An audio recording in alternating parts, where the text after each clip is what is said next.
Chapter 9 Inheritance. The steps narrowed. Dust clung to the edges where the seam had split, coating each stair in a thin layer of ash-colored grit.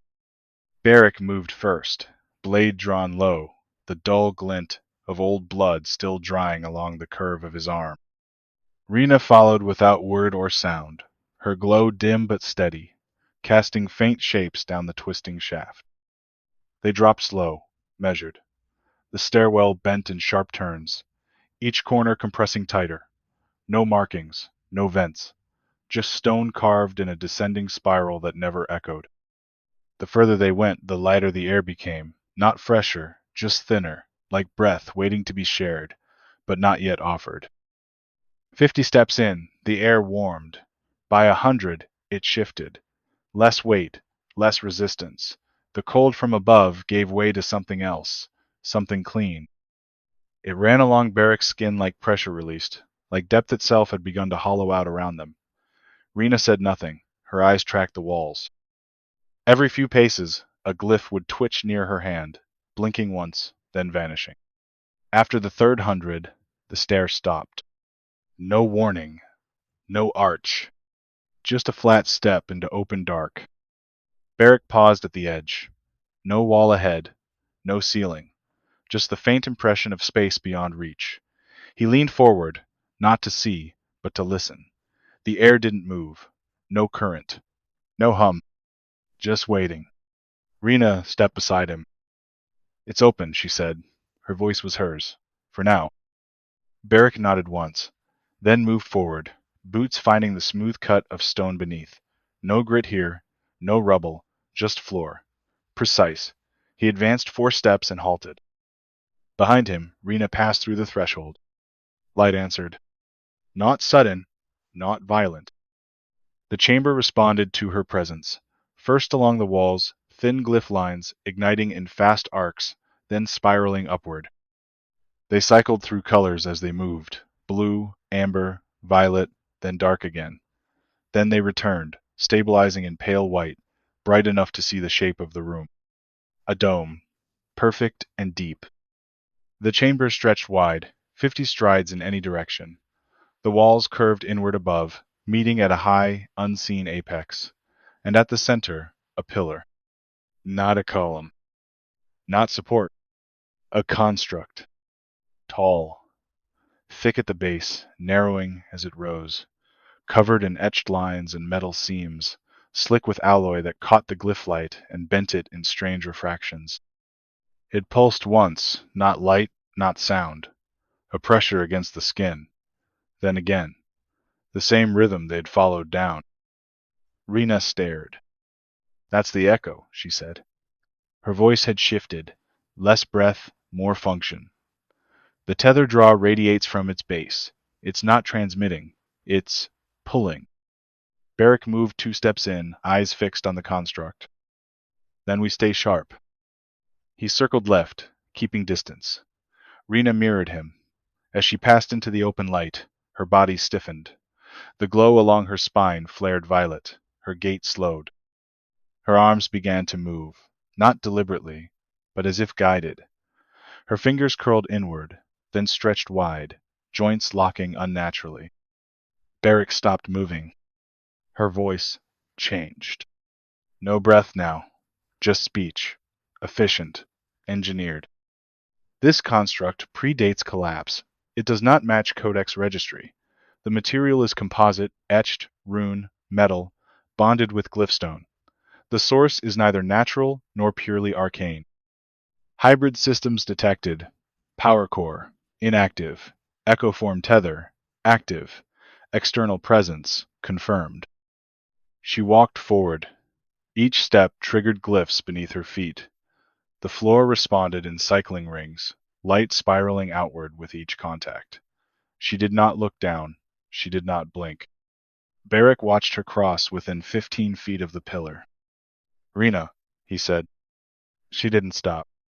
Her voice rose, louder now. Not to him, to the chamber. "This structure is not a key. It is a relay, not memory, not map. It is call. It was always a call." Berik moved to close the distance. She stopped walking, her head turned halfway, not fully, just enough for her voice to meet his. It needed a signal. It needed a map to chart the route. It needed a soul to bear the path, but that was never the objective. Her arms dropped to her sides. Her spine straightened beyond natural posture. The tether was misaligned. The thrall was rejected, recalibrating. Then, silence. Berik's blade came halfway up. He stepped slower now, controlled. As he reached her flank, she turned to face him. Her eyes flickered, gold, then white, then blank. Not lifeless. Just waiting. She spoke again. The voice was full machine now. Rhina vessel integrity remains stable. Primary tether rejected by construct. Query resolution complete. Target subject located. You are the intended inheritor. Berik didn't move. Her gaze didn't shift. Designation unknown. Signal pattern matches archived impressions. Temporal distortion noted. Spatial variance within acceptable bounds. Berik kept his eyes on the pillar. So, it never wanted her. Her head tilted once. The light in her limbs surged. No. The thrall was a beacon. Necessary. Incomplete. She raised one arm. A glyph ignited in her palm. Not drawn. Emerging. Grown from her skin. Like living script. It wanted you. The pillar pulsed in response. Once. Twice. Then it spoke. Not in sound. Not in word. Just pressure. A wave across the room. Berik stepped back. Rina didn't move. Her hand remained outstretched, the glyph on her palm cycling through rapid flickers. White to red to violet, then black. Her voice dimmed, slower now, fading. You carry something older than you remember. It recognized that. The mark, the fracture, the name. She blinked once, just once, and looked at him fully. Her voice cracked. Berik. The light vanished from her palm. The glyphs on the floor died in sequence. The pillar dimmed, not dead, just waiting again. Berik stepped to her side, his breath held. What does it want? Rina's voice, her voice, broke through thin, tired. I don't know, but it's not done. Behind them, the chamber pulsed again, and the ground began to shift. No warning, no sound. Just sudden movement, a subtle tilt underfoot that became violent without pause. Berik staggered as the panels beneath him split apart, stone seams unlatched in unison, geometric lines breaking into motion. He leapt back, feet braced wide. The surface split again, this time with force. Platforms pulled away from each other like jaws unlocking. Rina, he shouted. She reached for him, arms stretched wide across the gap now widening between them. The floor wasn't just splitting, it was rearranging. The entire chamber rotated along seams beneath the surface. Heavy stone plates slid against each other, interlocked paths folding in on themselves, spiraling inward like a collapsing gear system. Berik lunged for the edge of his platform, already too far. Rina vanished behind the rising arc of another plate. He swore under his breath and pivoted, searching for a path forward. The motion beneath him never stopped. It spun and ratcheted with impossible weight. The air took on a hum again, deep and resonant. Not sound, but vibration. A pattern beneath the stone. Something below was waking. Ahead, the pillar remained. The chamber moved around it. Berik crouched low, cloak drawn tight. The plates shifted too fast now for precision. His eyes tracked rhythm, patterns. One line formed between two spinning slats. Narrow, temporary, but stable. He ran. 3 strides. A leap. His boot struck the next platform hard. A crack rippled underfoot. Another step. The floor tilted. He dropped low, slid the next edge, pivoted as the platform beneath him rolled. Rina reappeared across the divide, her silhouette shrouded in glow, arms outstretched, bracing against the pull of a turning seam. Her mouth moved. No sound reached him. Berik pressed forward, his path bent inward, not spiraling now, but folding, narrowing toward the center. Every piece of the chamber shifted to drive him closer to the pillar. He tried to resist, changed pace, veered wide, but the floor realigned.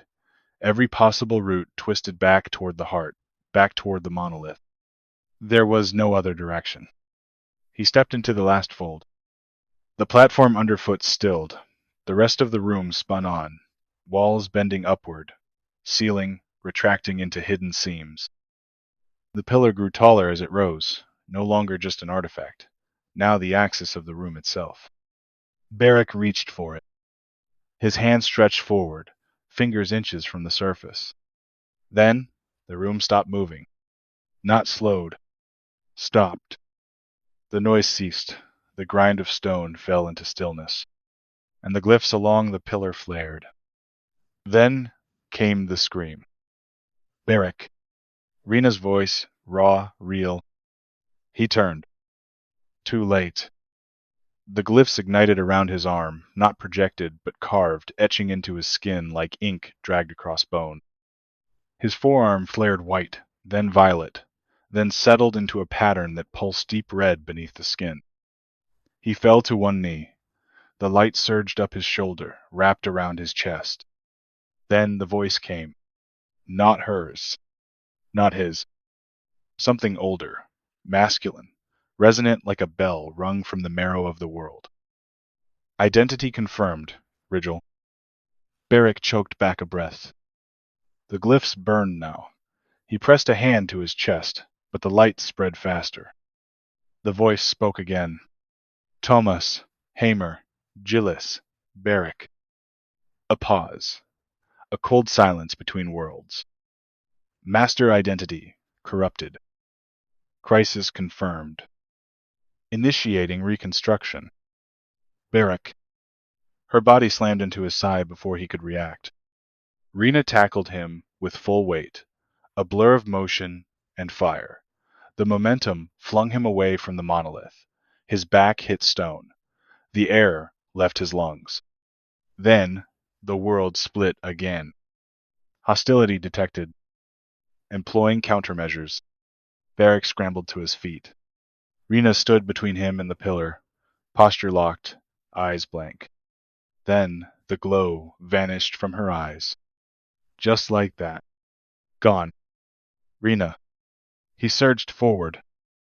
The glyphs across her arms flared once, then collapsed, her body locked. A tremor moved through her chest. She swayed, her knees buckled. Then the voice spoke again, deaf to everything but its order. Hostile, neutralized. Proceeding with reconstruction. Berik screamed. Rina. She dropped. No resistance. No sound. Her body crumpled against the stone, limbs slack, glow dead. The glyphs on his arm surged brighter, and the pillar pulsed once more.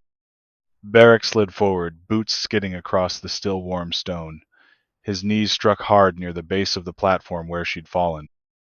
Rina's body lay half-curled, arms limp, face turned just slightly toward the pillar. Her chest rose once, then again, shallow, but breathing. He dropped beside her. The voice didn't stop. Reconnection required. It echoed across the walls like a blow struck from within the stone, each syllable deeper than the last, mounting toward something inevitable. Not language anymore. Demand. Purpose turned violent. Berik ignored it. He dropped to one knee and cupped the back of her head. Come on, he muttered, barely sound. Stay with me. Her skin was cold. Her eyes fluttered, but unfocused. Whatever the system had done, it had shut her down without killing her. He reached to his chest and grabbed the chain. One hard pull. The cord snapped clean. The locket fell into his palm. He opened it, not gently, with purpose. The hinge cracked under the strain, the tiny clasp splitting apart. Inside, the pressed leaf still held shape, old, preserved, a sliver of life captured years ago beneath silver and glass. He slammed it against the stone floor. The glass burst. Tiny fragments scattered. Reconnection Required. The system's voice now shook the walls, rattling dust from seams above. Berik ignored it.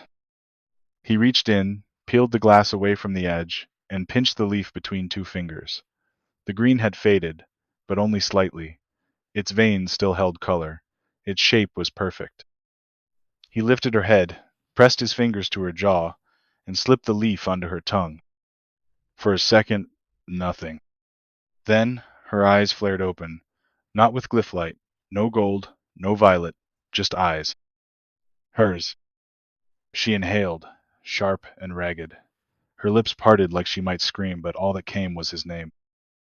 Berik. Her voice was hoarse, real, human. He exhaled once, shoulders trembling. I've got you. The system surged again. Master Rigel, submit for reconstruction. Rina blinked. Her breath steadied. Berik, she said again, stronger this time. He turned toward the pillar.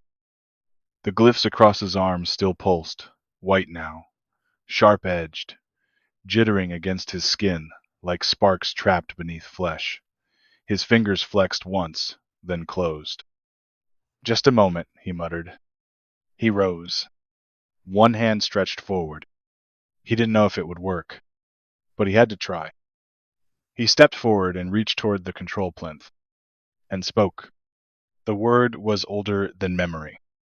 It parted the air like a blade drawn through water. Dostelvik. The chamber cracked with soundless recoil. The glyphs along his arms surged, pure white, no tint, no modulation, just command. His palm met the control surface. Reconstruction in. Rejected. The voice stammered, not from speech, but from conflict. Berik didn't step back. He pressed again, not with his arm, with will. The word burned through him once more. Dostelvik. The system reeled. Rejected. The glyphs flared white-hot, lashing down his spine. His chest seized. Memory flooded through him without warning. Not sight, experience. A body, bleeding on a cold floor. A man turning away from a burning gate. A boy, crying alone in a snow-covered ruin.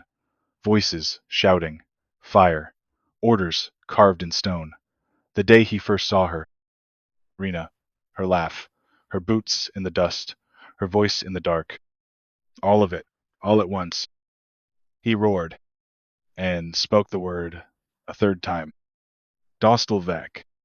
The control plinth flared. Then it stopped. Stillness. The light across his arms cooled. The glyphs dimmed. The voice returned. Not loud now, not hostile. Just quiet. Directive acknowledged. Master will confirmed. System relenting. Berik sagged forward, hand still against the pillar. Behind him, Rina pushed herself to her knees. Her voice rasped behind clenched teeth. You stubborn bastard! Berik turned a rare smile, flashed across his face.